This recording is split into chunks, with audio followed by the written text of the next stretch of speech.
Jangan lupa untuk subscribe dan nyalakan lonceng notifikasinya.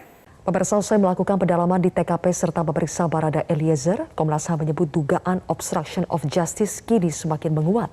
Komnas HAM akan segera menyusun laporan final penyidikan kematian Brigadir Nofriansyah Yosua Huta Barat. Informasi selengkapnya akan disampaikan rekan Diandra Mukni langsung dari kantor Komnas HAM Jakarta.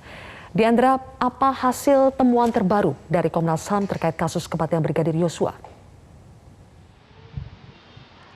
Baik, selamat sore Zilvia dan juga pemirsa. Pada hari Senin tanggal 15 Agustus 2022 kemarin, Komnas HAM telah melakukan pendalaman baik di TKP, yaitu TKP pembunuhan Brigadir Yosua di rumah dinas Irjen Verdi Sambo di kawasan Duren 3 Jakarta Selatan, dan juga pendalaman dengan memeriksa ulang atau meminta keterangan ulang kepada Barada Richard Eliezer.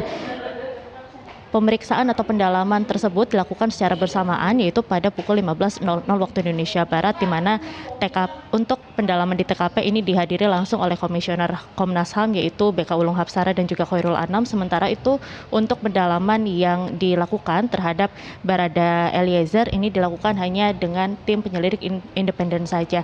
Dan berdasarkan hasil dari pendalaman yang dilakukan pada kemarin, dari pihak Komnas HAM menyebut bahwa dugaan obstruction of justice atau penghalangan proses penegakan hukum ini semakin kuat, dan hal ini juga ditemukan berdasarkan pencocokan dan juga pensinkronisasi hal-hal atau temuan-temuan yang sudah didapatkan dari Komnas HAM sebelumnya dan juga mencocokkan dengan keterangan yang baru didapatkan.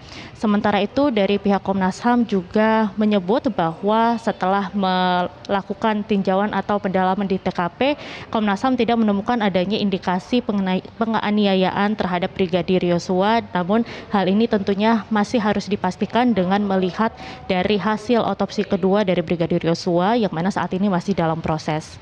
Sylvia. Diandra, sementara apa langkah yang akan dilakukan Komnas HAM selanjutnya? Termasuk kapan akan memeriksa Putri Chandrawati? Baik, Sylvia, untuk pemeriksaan terhadap Putri Chandrawati sendiri saat ini masih terus diupayakan oleh Komnas HAM, karena sebelumnya Putri sudah dijadwalkan untuk diperiksa pada hari Jumat tanggal 12 Agustus 2022, namun kuasa hukum meminta Komnas HAM untuk menjadwalkan ulang karena Putri belum disiap diperiksa karena kondisinya belum stabil. Dan atas itu Komnas HAM juga menggandeng Komnas Perempuan untuk memberikan second opinion terhadap kondisi psikologis Putri, apakah sudah bisa diperiksa atau belum. Lalu dari Komnas Perempuan sendiri menyebut bahwa saat ini kondisi dari Putri Chandrawati belum stabil dan juga belum siap diperiksa. Namun nantinya juga Komnas HAM masih akan terus berupaya untuk memeriksa Putri Chandrawati.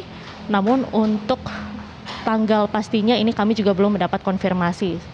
Selain itu juga Komnas HAM dalam waktu dekat ini akan segera menyusun laporan dari penyidikan hasil kasus kematian Brigadir Yosua, di mana laporan final tersebut nantinya akan berisi mengenai kepingan-kepingan fakta, lalu rangkaian cerita utuhnya seperti apa, sehingga nanti bisa membuat satu kerangka peristiwa yang utuh. Dan juga dalam laporan tersebut Komnas HAM akan memberikan rekomendasi baik ke tim sus atau dari kepolisian dan juga ke pemerintah untuk langkah selanjutnya ini akan seperti apa, begitu Zilvia. Baik, kalau begitu Diandra Mukni, terima kasih atas laporan Anda dari kantor Komnas HAM Jakarta.